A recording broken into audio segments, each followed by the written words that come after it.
You know that feeling when you finally decide you're ready to start investing, and then you stare at your bank account trying to figure out how much money to actually put in? Should it be $50, $200, $1,000? You're paralyzed because you don't want to invest too little and miss out on building real wealth. But you also can't afford to invest so much that you're struggling to pay rent next month. Meanwhile, everyone online is throwing around different numbers and percentages, and you have no idea which advice actually applies to your situation. Here's the truth that nobody wants to tell you. There is no magic number that works for everyone. But there is a framework, a way of thinking about this question that will help you figure out exactly how much you should be investing every month based on your unique situation. And by the end of this video, you're going to have a clear answer and a plan you can actually implement starting today. Let's start with the most common advice you hear, which is to invest 15 or 20% of your income. You've probably seen this rule floating around, and it's not bad advice, but it's also not the full story. The 15 to 20% rule comes from financial planners who've done the math on what it takes to retire comfortably if you're starting in your 20s or 30s. If you consistently invest 15% of your income from age 25 to 65, and your investments grow at a reasonable rate, you'll likely have enough to maintain your lifestyle in retirement. That's where that number comes from. But here's the thing. Not everyone is 25. Not everyone makes enough money where 15% is realistic. And not everyone has the same financial goals or timeline. So while 15% is a good target to aim for, it's not where everyone can or should start. The real answer to how much you should invest every month comes down to a few factors. We're going to walk through each one so you can figure out your personal number. The first factor is your financial foundation.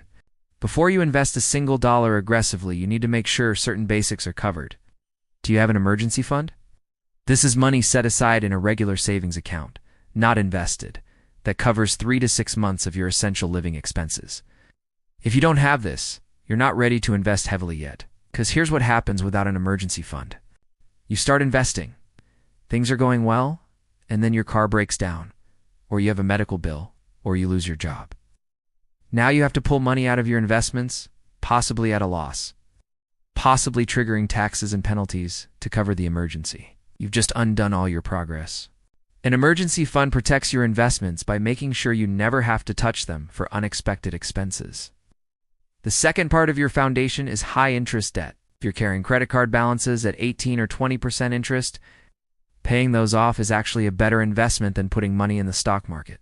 Think about it this way. If you pay off a credit card charging 18% interest, you're getting an immediate 18% return on that money. That's guaranteed. You're not going to beat that return in the stock market consistently. So before you invest aggressively, knock out the expensive debt. Now, I'm not saying you need to pay off all debt before investing. Low-interest debt like federal student loans at 4% or a car loan at 5%. You can invest while paying those down because your investments will likely earn more than that interest rate over time. But the expensive stuff, the credit cards and payday loans and high-interest personal loans, get rid of those first. Once you have your foundation in place, emergency fund built and high-interest debt gone, then we can talk about how much to invest. And this is where we get into the factors that are unique to you. The first factor is your income. Obviously, someone making $100,000 a year can invest a lot more in absolute dollars than someone making $40,000. But it's not just about the total amount.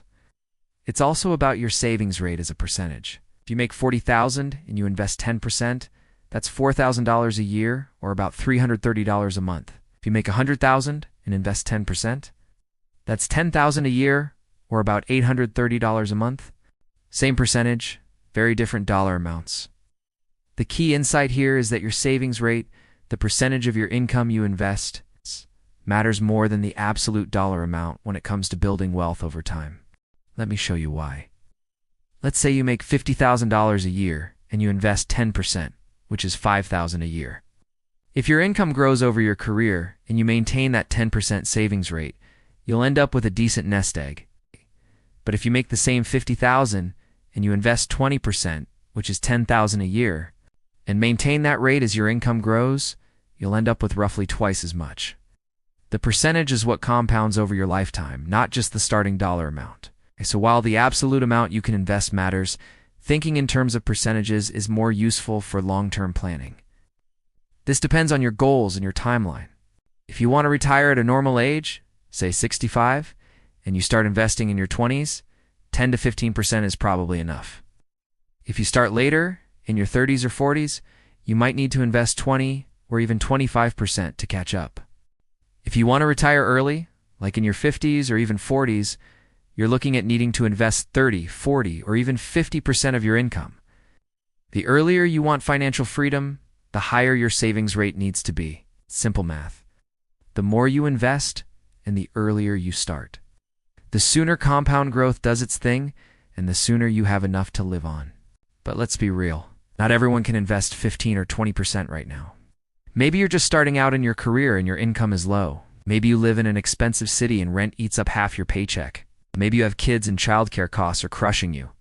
If you can only invest 5% right now, or even 2%, that is infinitely better than investing 0%. The most important thing is to start the habit. Even if you're only investing $100 a month, you're building the discipline and the system. And as your income grows, as you get raises or promotions or pay off debts, you can increase that amount.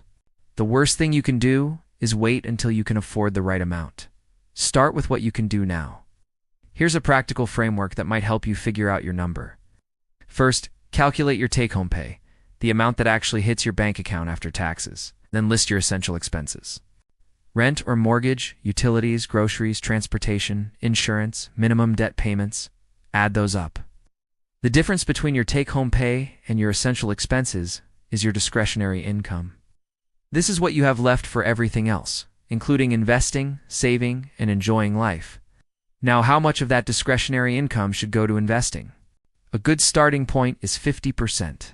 If you have $1,000 a month in discretionary income after essentials, aim to invest $500 and use the other $500 for wants and additional goals. If that feels like too much and you'd be miserable, scale it back. If you can do more without sacrificing your quality of life, go for it. The point is to find a balance that's sustainable. You're not trying to deprive yourself so much that you give up after 3 months. You're trying to find a level of investing that you can maintain for years and decades. Let me give you some real examples to make this concrete. Let's say you're 25, you make $50,000 a year, and after taxes, you take home about $40,000, which is roughly $3,300 a month. Your essential expenses are $2,500 a month for rent, food, utilities, car, insurance, and minimum loan payments. That leaves you with $800 a month in discretionary income. If you follow the 50% guideline, you'd invest $400 a month and use the other $400 for dining out, hobbies, travel, and fun. $400 a month invested from age 25 to 65. Assuming an 8% average annual return would grow to over $1 million. You personally contributed about $200,000 over those 40 years, and compound growth added over $800,000. That's the power of consistent investing, even with amounts that don't feel huge. Or let's say you're 35, you make $75,000 a year, you take home about $55,000 after taxes, which is roughly $4,600 a month. Your essentials are $3,500 a month. You have $1,100 in discretionary income. Investing 50% would be $550 a month. If you do that from 35 to 65, you'd end up with around $600,000, having contributed about $200,000 yourself. You started later than the 25-year-old, so you don't get quite the same compound growth, but you're still building significant wealth. Or maybe you're 45 and you're just now getting serious about investing. You make $90,000, take home about $65,000, which is $5,400 a month. Essentials are $4,000. You have $1,400 discretionary. To build a decent retirement in 20 years, you probably need to invest more aggressively. Maybe 70 or even 80% of your discretionary income. That could be $1,000 to $1,100 a month. It's a bigger sacrifice, but you're playing catch-up. It's a trade-off as you have less time for fun spending now, but you're securing your future. These are the kinds of calculations you need to make based on where you are in life. Now, I want to address something that stresses people out, which is the idea that you have to invest the same amount every single month forever. That's not how life works. Some months you'll have unexpected expenses. Some months you'll get a bonus.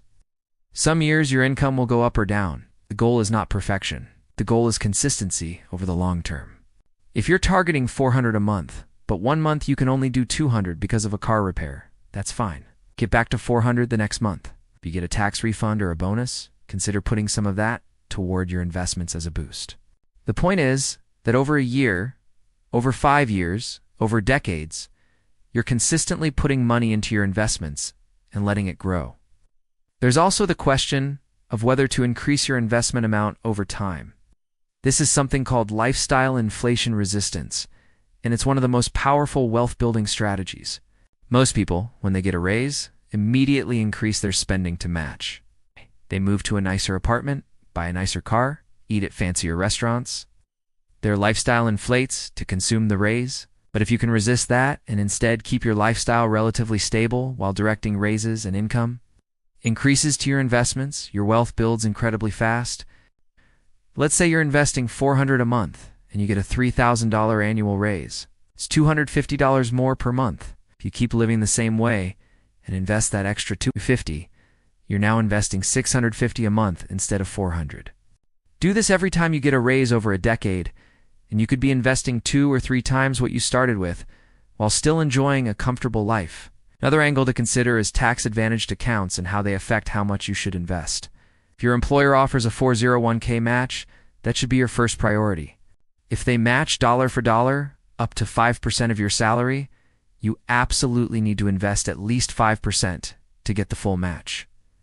That match is free money, an instant 100% return. Cannot afford to leave that on the table. So even if you can only invest 5% total, make sure it goes to the 401k to capture the match. After you max the match, the next priority is usually a Roth IRA, which lets you invest up to $7,000 a year as of 2026. Money in a Roth grows tax-free forever, which is an incredible benefit. If you can max both the employer match and the Roth IRA, you're doing really well. Beyond that, you can go back to increasing your 401k contributions or invest in a regular taxable brokerage account. Let me also talk about what to do when you genuinely cannot invest right now. Maybe you're in survival mode, barely covering essentials, drowning in debt, or dealing with a crisis. If that's you, your focus should not be on investing yet. Your focus should be on stabilizing your situation. Build even a tiny emergency fund, maybe $500 or $1,000. Attack the highest interest debt. Look for ways to increase your income or decrease your essential expenses. Get to a place where you have breathing room. Investing is a marathon, not a sprint. If you have to pause for 6 months or a year while you get stable, that's okay. You're not behind forever. You're making the right choice for your situation. Once you're stable, then you can start investing. Even if it's just $50 or $100 a month to build the habit. Before we wrap up, I need to give you the standard disclaimer. Everything in this video is for educational purposes only and not financial advice. I'm not a financial advisor, and your personal situation is unique. The examples I gave are hypothetical and for illustration. Your actual results will depend on your income, expenses, investment choices, market returns, and a million other factors. Do your own research and consider talking to a licensed professional before making major financial decisions. So here's what I want you to take away from this.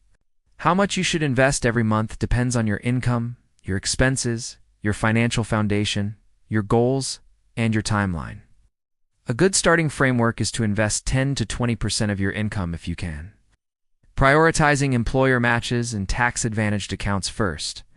If you can't hit that percentage yet, start with whatever you can, even if it's 2 or 5%, and increase it over time. The key is consistency and starting now, not waiting for the perfect amount or the perfect time. Build the foundation with an emergency fund and paying off high-interest debt. Then start investing and stay invested through market ups and downs.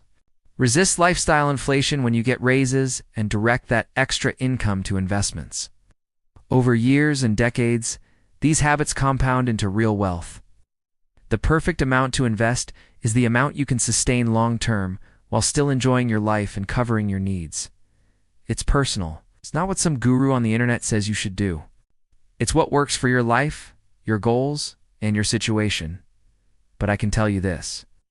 Investing something consistently is infinitely better than investing nothing while you wait for someday.